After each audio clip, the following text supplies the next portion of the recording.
Sebelum presentasi dimulai, alangkah baiknya kita buka dengan bacaan basmalah bersama-sama.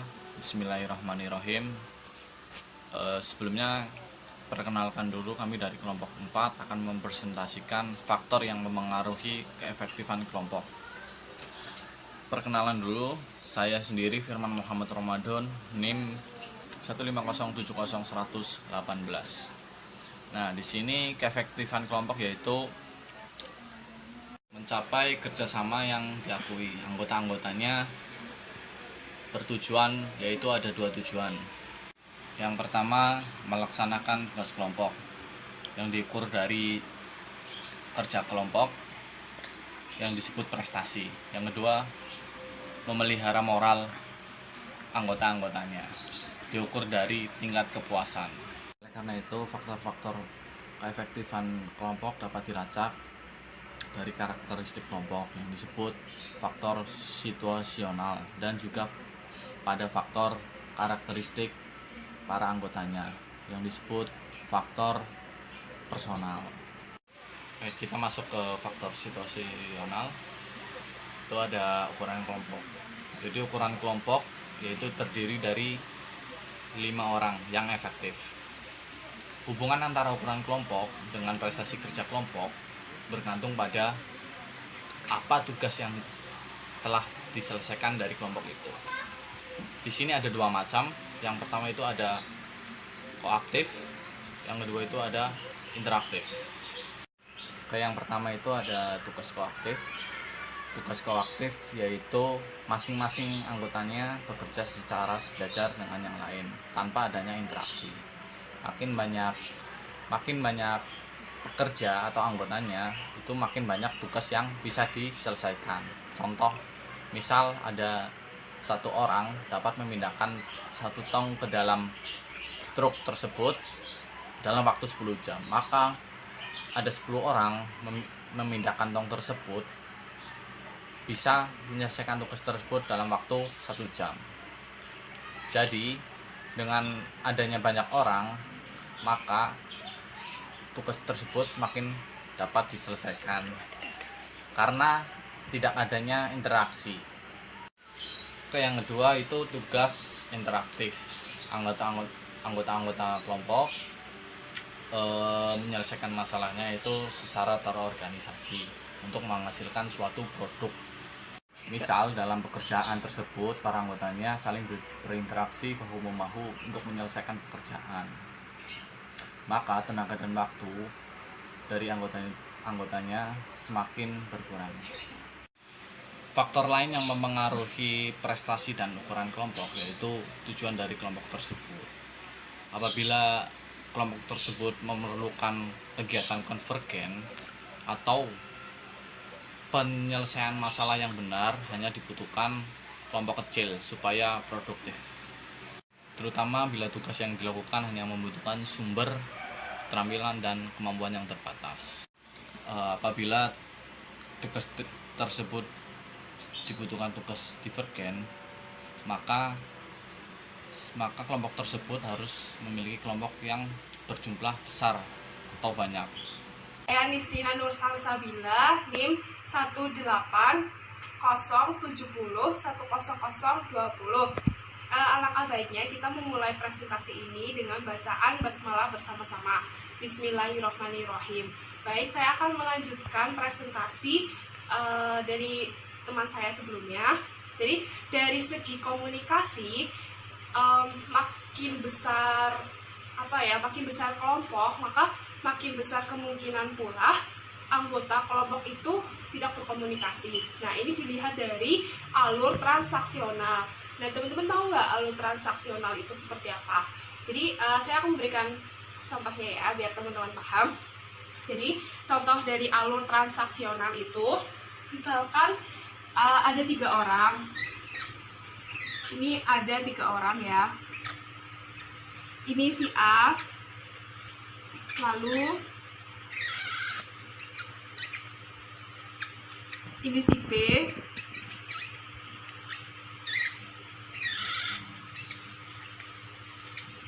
dan ini si C. Nah, kenapa disebut alur transaksional? Karena ini terdiri dari 3 ya, lebih dari 1 orang. Jadi cara interaksinya itu kayak gini. Misalkan A berinteraksi, si A ini berinteraksi dengan si B. Atau bisa jadi B memulai interaksi dulu kepada A. Atau BA ya. Atau B dengan A. Kayak gitu. Lalu bisa juga dengan B berinteraksi dengan si C. Atau bisa juga C memulai interaksi dengan si B. Nah, yang ketiga ini bisa jadi si A ini berinteraksi dengan si C. Atau dari C itu memulai interaksi kepada A. Nah, seperti itu. Nah, ini gambaran dari alur transaksional. Menurut Hare and Slater dalam Rahmat tahun 2004 itu menyarankan 5 orang sebagai batas optimal dalam sebuah kelompok.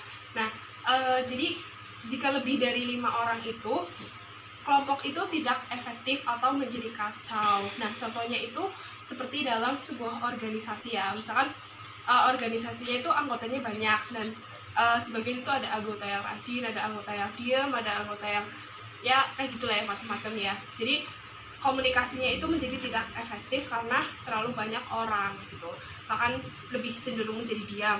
Dan saya akan melanjutkan lagi mengenai jaringan komunikasi. Jaringan komunikasi adalah suatu sistem yang saling terhubung atau terkoordinir.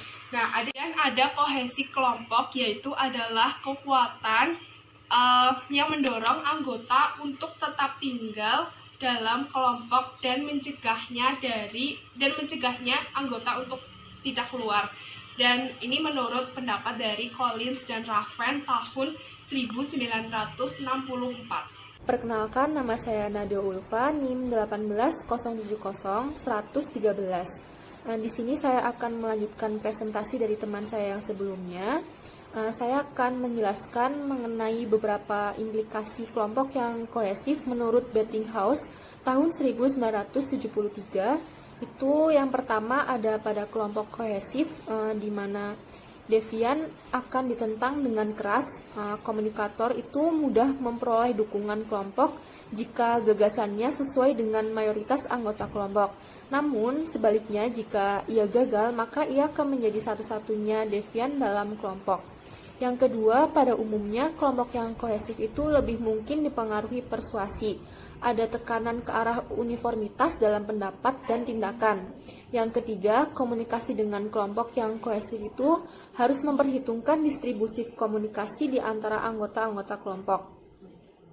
Anggota kelompok ini biasanya bersedia berdiskusi dengan bebas sehingga saling pengertian akan mudah diperoleh.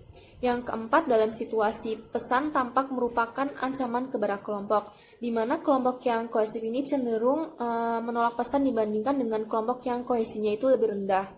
Yang kelima, dalam hubungannya dengan pernyataan di atas, komunikator dapat meningkatkan kohesi kelompok agar kelompok mampu menolak pesan yang bertentangan. Selanjutnya ini ada materi mengenai kepemimpinan dalam berkomunikasi. Komunikasi yang secara positif itu mempengaruhi kelompok untuk bergerak ke arah tujuan kelompok. Menurut Kragan dan Wright tahun 1980, seorang pemimpin itu dapat ditunjuk atau muncul setelah proses komunikasi dalam kelompok. Kepemimpinan adalah faktor yang paling menentukan efektivitas dalam suatu komunikasi kelompok. Selanjutnya ini ada beberapa klasifikasi gaya yang klasik itu dalam sebuah kelompok ya, dalam sebuah kepemimpinan menurut White dan Lippitt tahun 1960 ada 3. Yang pertama itu kepemimpinan otoriter, itu ditandai dengan keputusan dan kebijakan yang seluruhnya itu ditentukan oleh pemimpin. Yang kedua, kepemimpinan demokratis, yaitu menampilkan pimpinan yang mendorong dan membantu anggota kelompok untuk membicarakan dan memutuskan semua kebijakan. Jadi kepemimpinan otoriter dan demokratis ini hampir sama karena semua keputusan dan kebijakan itu diambil oleh pimpinan. Jadi anggota kelompok itu hanya mengikuti saja. Yang selanjutnya itu ada kepemimpinan laissez-faire. Di sini memberikan kebebasan penuh bagi kelompok untuk mengambil keputusan individual dan partisipasi pimpinan yang minimal. Jadi anggota kelompok di sini bisa berperan dalam mengambil keputusan, tidak hanya pimpinan saja. Jadi masing-masing kepemimpinan ini mempunyai kelebihan dan kekurangannya. Seperti kepemimpinan otoriter itu menimbulkan permusuhan agresi dan sekaligus perilaku submisif karena lebih banyak bergantung dan kurang kemandirian. Karena di sini hanya bergantung pada pimpinan. Dan kepemimpinan demokratis itu terbukti paling efisien dan menghasilkan kuantitas kerja yang lebih tinggi daripada kepemimpinan otoriter. Dalam kepemimpinan laissez-faire itu hanya memiliki kelebihan yaitu dalam menyampaikan informasi saja. Selanjutnya, menurut Cecil Gibb tahun 1969 menyimpulkan syarat-syarat gaya kepemimpinan tertentu bersifat produktif. Menurut Gibb, kepemimpinan demokratis itu yang efektif apabila yang pertama, tidak ada anggota kelompok yang merasa dirinya lebih mampu mengatasi persoalan lain daripada kelompok lain. Yang kedua, bila metode komunikasi yang tepat itu belum diketahui atau tidak dipahami. Dan yang ketiga, bila semua anggota kelompok berusaha mempertahankan hak-hak individual mereka. Selanjutnya itu kepemimpinan otoriter itu akan efektif apabila yang pertama, kecepatan dan efisiensi pekerjaan itu lebih penting daripada perundingan, misalnya itu dalam situasi darurat. Yang kedua, situasinya begitu baru sehingga mereka tidak tahu apa yang harus mereka lakukan dan memerlukan pengarahan dari pimpinan. Jadi segala arahan itu diatur oleh pemimpinnya. Oke, terima kasih. Assalamualaikum warahmatullahi wabarakatuh. Perkenalkan, nama saya Muhammad Iqbal Wahyu Putra Perdana, NIM 18. Oke, jadi saya akan menjelaskan mengenai faktor personal karakteristik anggota kelompok. Jadi, menurut Kragan dan Wright, menyebutkan dua dimensi interpersonal yang mempengaruhi keefektifan kelompok. Yang pertama adalah kebutuhan interpersonal dan juga yang kedua proses interpersonal. Di samping perbedaan individual seperti usia, suku bangsa, jenis kelamin, dan juga homogenitas atau heterogenitas kelompok, proses interpersonal meliputi keterbukaan, percaya, dan juga empati. Baiklah, yang pertama adalah kebutuhan interpersonal. Jadi menurut William, dia itu merumuskan sebuah teori FIRO.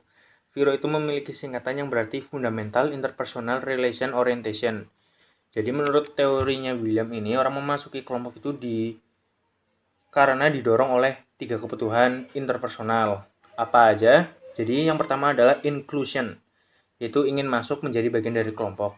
Dan kedua itu ada control, yaitu ingin mengendalikan orang lain dalam suatu tatanan.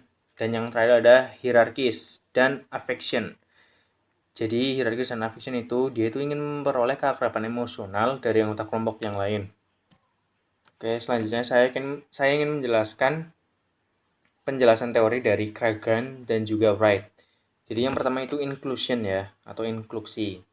Jadi pas pertama kali kita masuk sebuah kelompok, biasanya kita itu merasa cemas dan juga bagaimana cara kita menyesuaikan diri dengan yang lain. Terus kita takut diabaikan. Kita cemas bagaimana kita melibatkan diri dengan kelompok dan juga berhubungan dengan anggota kelompok yang lain. Artinya, sejauh mana kita melakukan interaksi sosial. Pada satu segi, kita ingin memasuki kegiatan, tapi pada segi lain atau bagian diri kita yang lain itu tidak ingin melakukan interaksi sosial tersebut. Kita tidak ingin jauh terlibat dengan orang-orang yang tidak kita kenal atau sebaliknya. Dalam simulasi ini, banyak dari kita yang bereaksi berlebihan atau overreact atau berkekurangan underreact. Bila bereaksi berlebihan, kita mendominasi percakapan dengan kisah tentang diri kita dan terus-menerus mengisi kesempatan dengan guyonan atau hal-hal klise yang terlintas dalam pikiran kita. Dan jika kita merasa berkurangan bereaksi, pada inklusi sosial dalam kelompok biasanya kita menarik diri dari percakapan atau mencentik-centikan secangkir kopi, gelas kopi, atau mencoret-coret catatan kita. Dan juga kita merasa ragu untuk menyampaikan informasi tentang diri kita agar diteliti oleh kelompok kita. Jadi setelah tadi saya jelaskan itu, kontinum inklusi berarti ada 3. Yang pertama, under sosial atau yang kurang terlibat. Yang kedua adalah sosial, itu yang ideal. Dan yang terakhir adalah over sosial atau berlebihan dalam bersosial gitu. Assalamualaikum warahmatullahi wabarakatuh. Saya Sofi Maulana Fitrananda dari NIM 12 akan melanjutkan presentasi dari teman saya. Yang kedua ada kontrol. Pembagian kerja yang dilakukan agar kelompok tugas bisa produktif diperlukan adanya kontrol. Sebagian orang sangat kompetitif dan percaya diri dalam menstruktur berbagai tugas individu. School menyebutkan individu yang mempunyai kecenderungan kuatlah yang dapat mendominasi sebagai autokrat. Menurut School, orang-orang seperti ini sangat ingin menciptakan hierarki kekuasaan dengan diri mereka di atas puncaknya. Orang menyerahkan semua kekuasaan dan tanggung jawab dalam interpersonal. Tipe kontrol ada 3. Yang pertama yaitu abdikrat atau kurang. Seseorang dengan tipe abdikrat memiliki kecenderungan untuk bersikap merendahkan diri dalam tingkah laku antar personalnya. Yang kedua ada tipe demokrat. Tipe demokrat adalah tipe yang sangat ideal karena seseorang dengan tipe demokrat ini ia mampu memberi perintah dan dapat diperintah oleh orang lain, dan juga ia mampu bertanggung jawab dan memberikan tanggung jawab kepada orang lain. Yang ketiga ada tipe autokrat atau tipe yang berlebih. Seseorang menunjukkan kecenderungan untuk bersikap dominan terhadap orang lain dalam tingkah laku antar pribadinya. Yang ketiga ada afeksi. Kata School, sebagian orang adalah underpersonal. Orang-orang ini membuat jarak dari semua orang, tampak seolah tidak memerlukan kontak personal untuk menyelesaikan pekerjaannya.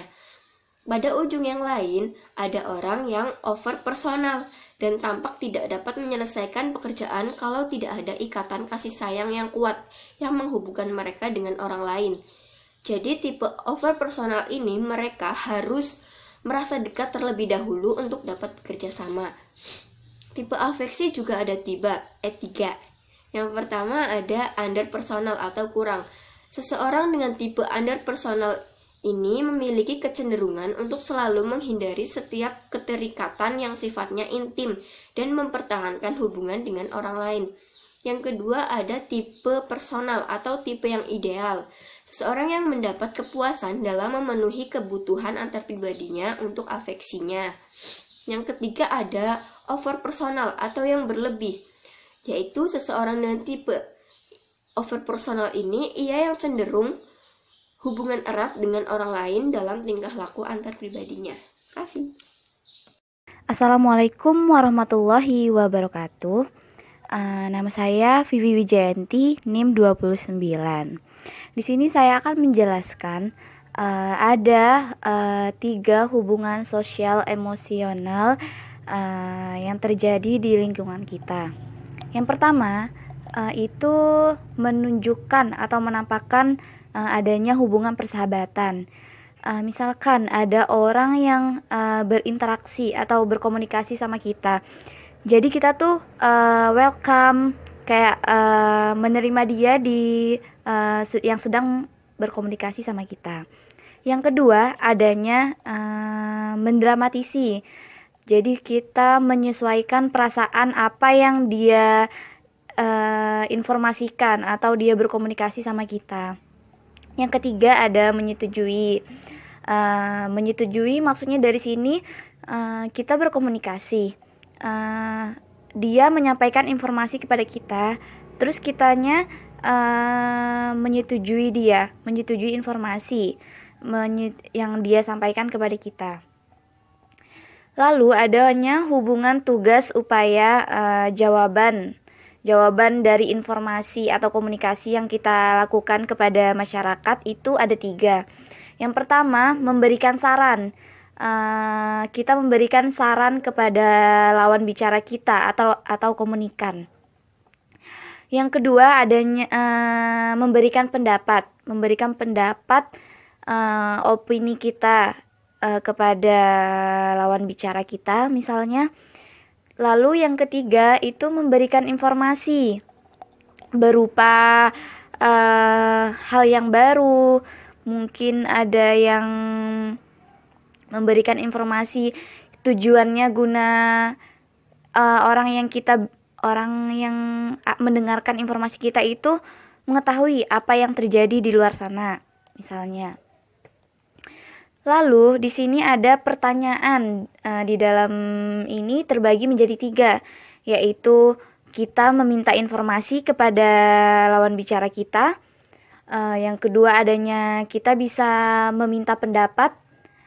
Yang ketiga yaitu meminta saran. Kemudian hubungan sosial emosional reaksi ini negatif, ada yang negatif. Nah itu tuh terbagi menjadi 3. Yang pertama itu kita bisa membantah.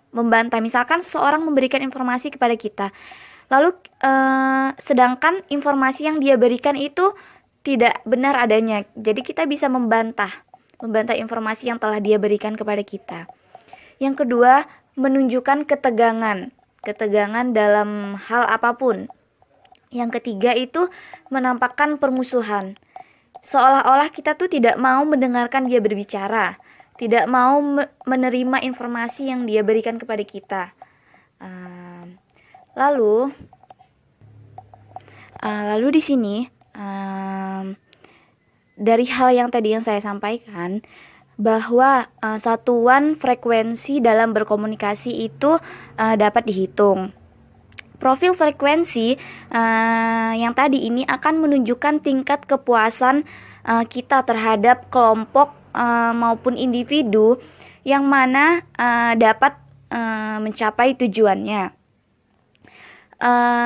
Di dalam ini dapat menemukan bahwa kelompok yang puas mempunyai skor yang lebih tinggi dalam kategori memberikan saran, ada yang menyetujui daripada kelompok yang tidak puas dalam hal komunikasinya.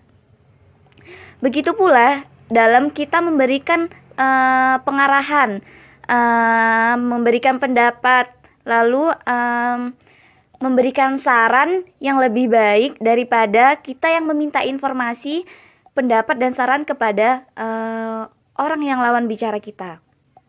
Nah, seperti itu yang dijelaskan dalam komunikasi. Peranan yang dimainkan oleh anggota kelompok maupun individu itu dapat membantu penyelesaian tugas kelompok. Selanjutnya saya Laila Zalika akan menjelaskan penjelasan dari yang tadi, yaitu berikutnya menjelaskan tentang peranan yang dimaksudkan untuk memelihara hubungan emosional di antara anggota-anggota kelompok. Yang pertama yaitu encourager atau penggalak, yang artinya yaitu menguji, menyetujui, dan menerima kontribusi anggota yang lain. Yang kedua yaitu harmonizer atau wasit, yaitu bertugas sebagai atau berfungsi sebagai melerai pertikaian di antara anggota-anggota yang lain serta berusaha mendamaikan perbedaan dan mengurangi ketegangan pada konflik. Yang ketiga yaitu kompromiser atau kompromis, yang artinya bekerja dari dalam konflik yang melibatkan gagasan atau posisi. Yang keempat yaitu ada gatekeeper dan expeditor atau penjaga gawang, yaitu fungsinya sebagai, artinya itu berusaha membuka saluran komunikasi dengan mendorong partisipasi yang lain. Yang kelima yaitu standar leader atau ego ideal, yaitu pembuat aturan, di mana mereka menetapkan kriteria kelompok dalam menjalankan fungsinya atau menggunakan kriteria dalam menilai kualitas proses kelompok. Yang keenam ada group observer dan komentator, yaitu pengamat kelompok, yang artinya mengikuti gerakan secara pasif dan menerima gagasan yang lain. Selanjutnya yaitu ada peranan individual, yang berpusat pada individu, yaitu disebut sebagai peranan individual, yang artinya yaitu ada 5. Yang pertama ada agresor, yang artinya berbuat bermacam-macam, merendahkan status orang lain, menolak menilai tindakan atau perasaan yang lain, menyerang kelompok atau masalah yang diatasinya. Yang kedua yaitu ada blocker, artinya penghambat. Mereka cenderung bersikap negatif dan secara kepala batu, atau mereka yang artinya keras kepala, menolak dan membantah dan menentang dalam alasan yang kuat, dan berusaha mempertahankan dan membuka kembali persoalan yang sudah ditolak oleh kelompok. Yang ketiga yaitu ada recognition. Recognition artinya pencari muka, yaitu berusaha dengan mencari cara orang lain, mencari perhatian orang lain, sering membual dan melaporkan kehebatan atas pribadinya, bertindak dengan cara yang tidak biasa, berjuang untuk tidak ditempatkan pada posisi rendah, dan seterusnya. Selanjutnya yaitu ada mengungkapkan diri atau menggunakan kesempatan yang disediakan oleh kelompok untuk mengungkap perasaan, wawasan, ideologi yang bersifat pribadi yang tidak ada sangkut pautnya dengan kelompok. Yang terakhir yaitu ada playboy, bukan berarti playboy seperti yang lelaki bermain wanita, tapi di sini menunjukkan ketidakacuannya terhadap proses kelompok dengan sikap yang sinisme, bermain-main atau acuh tak acuh, dan perilaku yang tidak layak. Selanjutnya yaitu ada dominator, yaitu berusaha untuk menegaskan otoritas atau superioritas ketika dia mengendalikan kelompok atau anggota kelompok tertentu lainnya. Yang selanjutnya yaitu help seeker, yaitu mereka berusaha menarik simpati dari anggota kelompok yang lain atau dari seluruh kelompok dengan mengungkapkan rasa tidak aman atau kebingungan dan rasa ketidaktahuan. Yang terakhir yaitu ada special interest leader atau sponsor kepentingan khusus, berbicara atas nama orang kecil, masyarakat, kaum ibu-ibu, serta buruh dan lainnya.